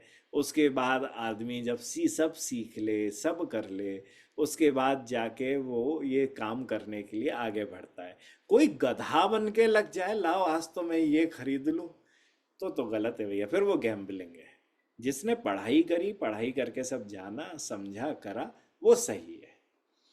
जो लग गया अंधे कुएं में, मैं तो रुपया डाल लिया हूं, मिलेगा तो डबल हो जाएगा, नहीं मिला तो चला गया, वो गैम्बलिंग है, वो खराब है। हाँ, वो कभी भी नहीं करना चाहिए। वैष्णव की फिसलन कथा जरूर सुने, उसमें महाराज श्री ने बताया है। वैष्णव की फिसलन दिल्ली के अंदर करी थी, वैष्णव की फिसलन। हाँ, अरे बड़ी प्यारी कथा है, बड़ी प्यारी कथा है वैष्णव की फिसलन। हाँ, सही बात है, वो अगर सुन ली नहीं तो बहुत सारी चीज समझ में आ जाएंगी वैष्णव की फिसलन से। हाँ महाराज जी, नियम सेवा कार्तिक मास में खूब नियम करते हैं, लेकिन बाकी 11 मंथ सब ठप हो जाता है, क्या उपाय है? मैंने, आप देखो, ये तो आपको ये ऐसा भाव है कि आपको ठप है जाए, कछु ठप ना हो गए आपको।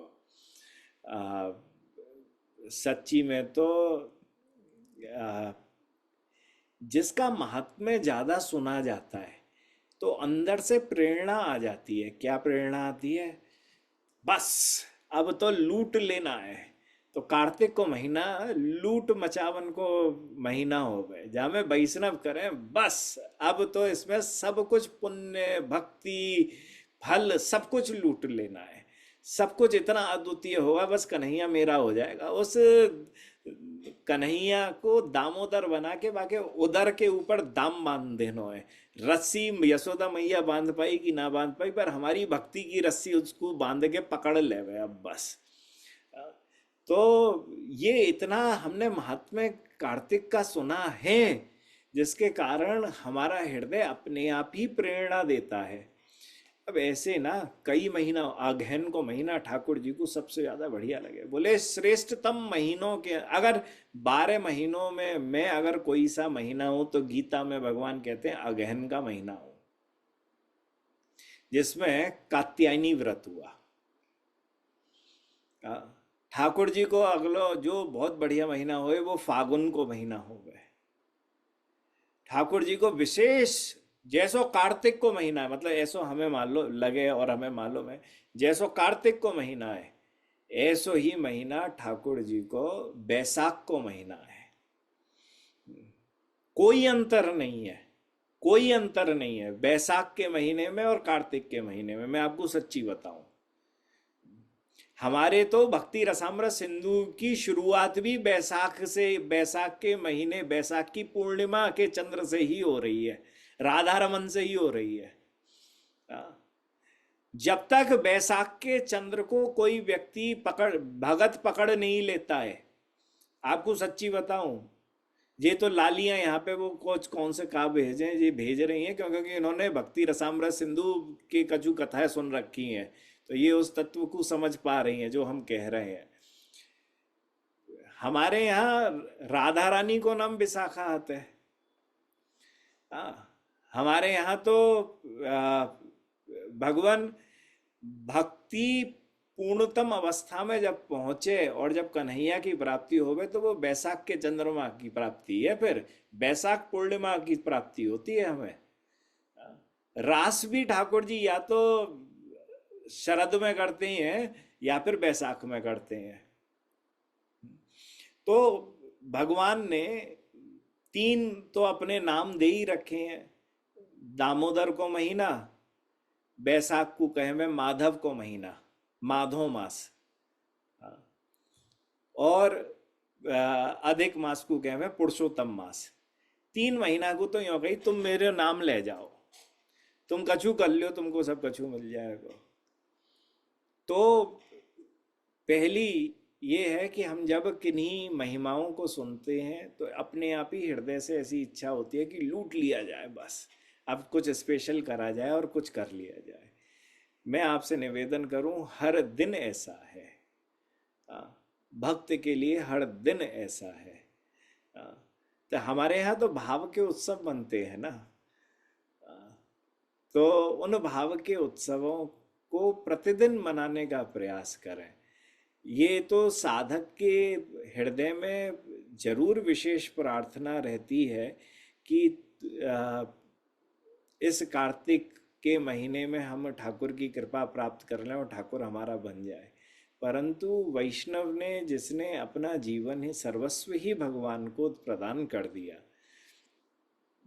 जिसने अपनी पांचों के ज्ञानेंद्रिय, कर्मेंद्रिय, मनोबुद्धि, चित्त, अहंकार, प्राण, सब कुछ ठाकुर के चरणों में समर्पित कर दिया, फिर वो यह नहीं देखता है कि कौन सा दिन दिया जा रहा है, कौन सा दिन नहीं दिया जा रहा है। फिर तो हर दिन उसे देना चाहिए। और जिस चीज का महात्म्य उसको नहीं मालूम हो, या जिस महीने का नहीं मालूम हो, तो अभी वह यह समझे कि वह अभी महात्म्य में अटक कर ही भक्ति कर पा रहा है। जैसे ही महात्म्य उसे यह समझ में आ जाए कि मुझे महिमा को छोड़कर भक्ति करनी है, तो वह फिर उसकी जो भक्ति है वह पूर्ण रूप से ठाकुर की प्रसन्नता पर ही एकमात्र विद्यमान रहेगी। फिर उसमें संकोच नहीं होगा काल आदि का कि कब करनी है कब नहीं करनी है।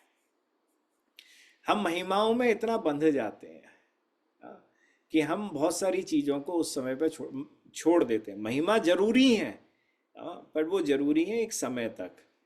पर वो महिमा अगर आपको बांध रही है तो वो महिमा फिर मतलब आपको उससे निकलने का प्रयास करना है। तो आप ऐसा प्रयास करो कि उस महिमा से निकलो और हर दिन को ही कार्तिक मानो।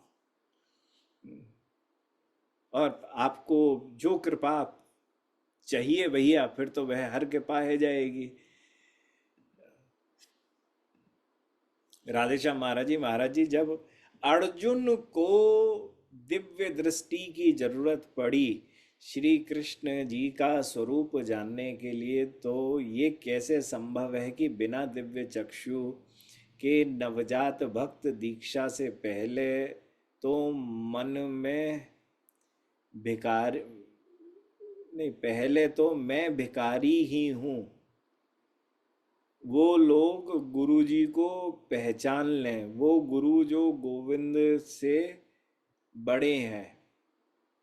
और महाराज जी ये कैसे प्रेम हुआ गुरुदेव से कि हम दीक्षा के बाद गुरुदेव से तो उनका अमूल्य प्रेम धन हम ले लें और उनको कहीं कि अब आप हमारे पाप धर लो।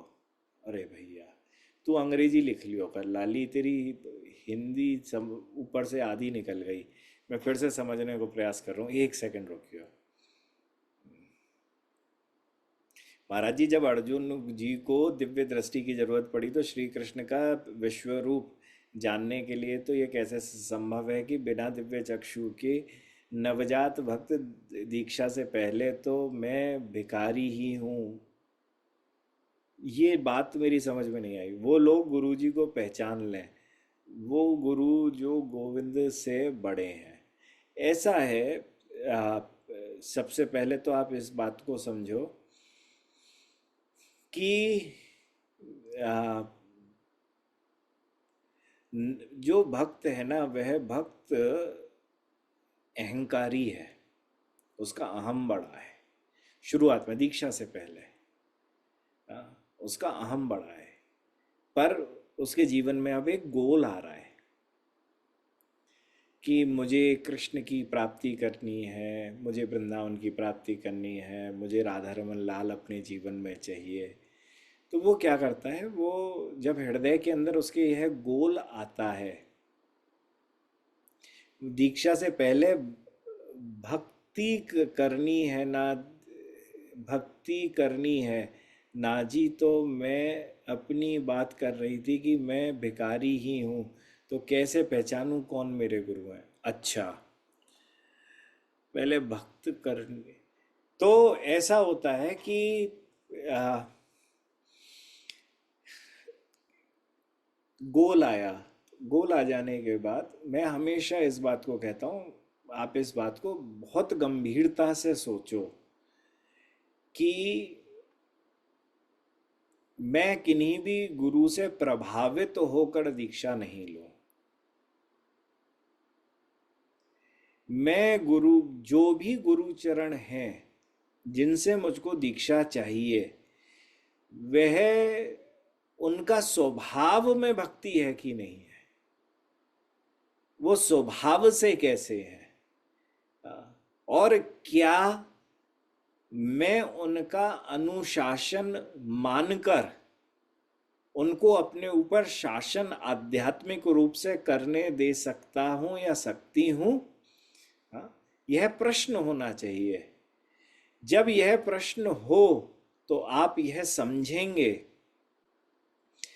कि सामने गुरुजी ने कोई बात कही, भाई आप अब तो सब गुरु चरण जो भी हैं कहीं ना किसी माध्यम से उनकी वाणी हम सबको मिल जाती है, तो जो समझा रहे हैं वो हम समझ रहे हैं कि नहीं, जो वो आज्ञा दे रहे हैं हम उन आज्ञा में उन हम आज्ञाओं को कर रहे हैं कि नहीं। हाँ, जिस दिन आप यह समझ लो कि मैं इन गुरु चरण की बात को समझ सकता हूँ या समझ सकती हूँ, मैं इन गुरु चरण का शासन मान सकता हूँ, इसका मतलब है कि आप उनके शरणागत हो सकते हो। इसका अर्थ ये है कि अब आपने जान लिया, पहचान नहीं लिया, आपने जान लिया कि मैं इन गुरु चरण की शरणागति ले सकती हूँ, क्योंकि मेरा अहम इनका शासन मानने के लिए तैयार है। हमारा हम तो नहीं शासन मान पाता है ना, कोई कह दे कि ये काम करो, बोले हम क्यों करें, तुम्हारे नौकर हैं क्या। हाँ, तो गुरु बोले कि आप इतनी माला करो, आप इस बात को मानो तो सही, गुरु बोले इस प्रकार से करो, आप इस बात को मान तो लो। तो शासन जो है, आप सबसे पहले पहचानो कि जिनकी शरण मुझे लेनी है उनका मैं शासन मान सकता हूं कि नहीं मान सकता। अगर आप मान सकते हो तो बस आप आराम से चले जाओ, पहली चीज। दूसरा, ये कैसा प्रेम हुआ गुरुदेव से कि हम दीक्षा ले लें और गुरुदेव हमें अपना अमूल्य धन दे दें और बदले में हम उनको अपने पाप दे दें। ये तो ऐसा है, ये तो हर एक के भाग्य में लिखो भयो है, गुरु के में भी लिखो है, पति के में भी लिखो है, ब्याह है जाने के बाद अपनो आधो पुण्य पत्नी को दे देवे, पत्नी पाप करे तो वाको आधो पाप पति ले लेवे। ये कोई नहीं बताता है पर शास्त्र यही कहता है। हाँ, सब जगह पे पत्नी कोई अगर पाप करे तो उसको आधा पाप पति के पास चलो जाए, पति कोई पुण्य करे, हाँ पुण्य खुद कर रहे हो, वाको आधो पुण्य कौन ले गयो, पत्नी ले गई। तो अब ये तो रिश्ता है ना, तो ठीक उसी प्रकार से हाँ, आ, पाप गया, पर गुरु नामनिष्ठ है,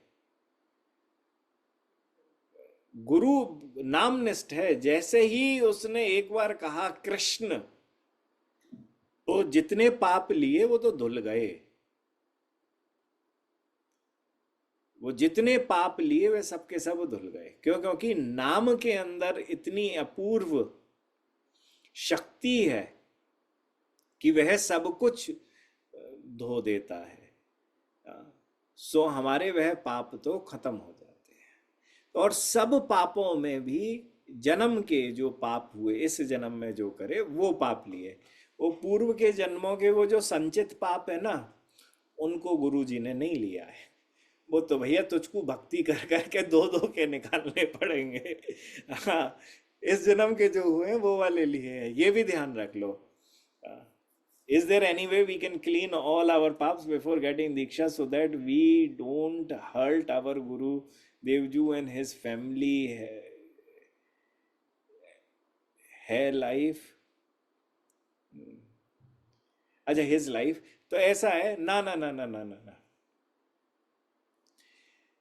ए, देखो, नाम कर सकते हो, कोई परेशानी नहीं है, पर बिना गुरु के नाम कर लिया तो कई बार गुरु अवज्ञा के कारण नामापराध हो जाएगा, तो नाम का प्रभाव पूर्णतः रूप से नहीं मिलेगा। तो ये चीज को तो छोड़ दो भैया, हमारे यहाँ पर पाप छोटी चीज मानी गई है। हमारे यहाँ पर अपराध बड़ी चीज मानी गई है, पाप बड़े छोटे हैं। मैं कल अपने कोल्हापुर से भक्त आए हुए थे, मैं उनको बता रहा था कि मैं श्री श्री महाभारत के अंदर ये पढ़ रहा था कि पूर्व देह कृता ये में व्याधया प्रविशन्तु माम अर्दयन्तु च दुःखानि ऋणम में प्रतिमुंचतु उपतिष्ठन्तु माम सर्वे व्याधया पूर्व संचिता अनरणो गंतुम इच्छामि तद विष्णु परमम पदम।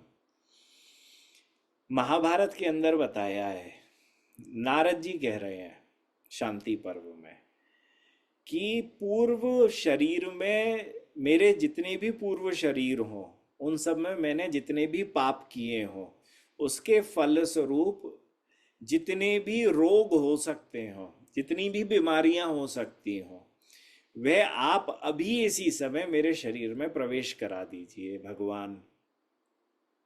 और नाना प्रकार के जितने भी दुख हों, वह सब एक बार में मुझको अभी दे दीजिए। तो मैं इन सब रणों को जो मुझे तुम बार बार घुमाओगे, पटक पटक के मारोगे, इस जीवन में मारोगे, अगले जीवन में मारोगे, उसके अगले जीवन में, पर है गयो ठाकुर जी, तुझे जितनों दिनों अब तू दे, आज मैं बैठ गया अपने सब कर्ज को उतारने के लिए।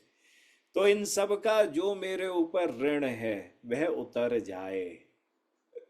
आगे कहा, पूर्व जन्म में जिन कर्मों का मेरे द्वारा संचय किया गया, वे सभी रोग मेरे शरीर में उपस्थित हो जाएं, मैं सबसे उऋण होकर भगवान विष्णु के परम धाम जाना चाहता हूं। तो हमारे यहाँ एक महात्मा है, महात्मा जी, राधा कुंड की बात है ये तो, कि महात्मा जी ने ऐसी प्रार्थना करी, सबन से कह दियो कि मैं जे अब कमरे के अंदर बंद कर दो, 7 दिन तक कोई भी इस कमरे में नहीं आना चाहिए। सब रोग जितने पाप थे वे सबके सब उपस्थित हुए, पूरे शरीर में कौन हो गया, किसी ने गलती से दरवाजा खोल लिया, पूरा शरीर मवाद से भरा हुआ था, कौन हो रखे थे, बुखार आ रखा था, बहुत दयनीय स्थिति थी, एक अंग ऐसा नहीं था जिसमें से महाराज मवाद नहीं निकल रहा हो। जैसे ही भ्यावे दर्शन करे, उसने खट दरवाजा बंद कर दिया। 7 दिन के बाद बाबा जो थे वो बाहर निकल के आए, बिल्कुल सुस्त तंदुरुस्त। बोले महात्मा नहीं है क्या? बोले वो सब पाप आए थे। हमने कही भैया आओ, लगो, निकलो, जाओ, है भैया हमें ना जरा लोन फ्री कर दो। ये लोन वाली लाइफ बड़ी खराब लाइफ है, टेंशन वाली है। हो बस, अब तो हम राधा रानी के लिए भजन करेंगे, ये भावना। तो ये पाप जो है ना, ये पाप तो कोई भी धो सकता है भैया, गंगा जी भी धो लेगी, परकम्मा में चलते हुए भी धो लोगे, वो हाथ में जरा सो तुम जरा चरणामृत ले लो वो कर लोगे, ठाकुर जी को पुष्प दे दो तो कितने जन्म जन्मांतरों के पाप धुल जाते हैं। कितनी पीढ़ियां, 25 पीढ़ियां का उद्धार हो जाता है अगर हम मल्लिका का पुष्प ठाकुर जी के चरणों में हम अर्पित कर दें। सिर्फ एक मल्लिका का पुष्प लिया, लेके हमने ठाकुर जी के चरणों पे अर्पित कर दिया, ठाकुर जी कहते हैं 25 पीढ़ियां तड़ जाती है, मुझे उसकी खुशबू इतनी बढ़िया लगती है।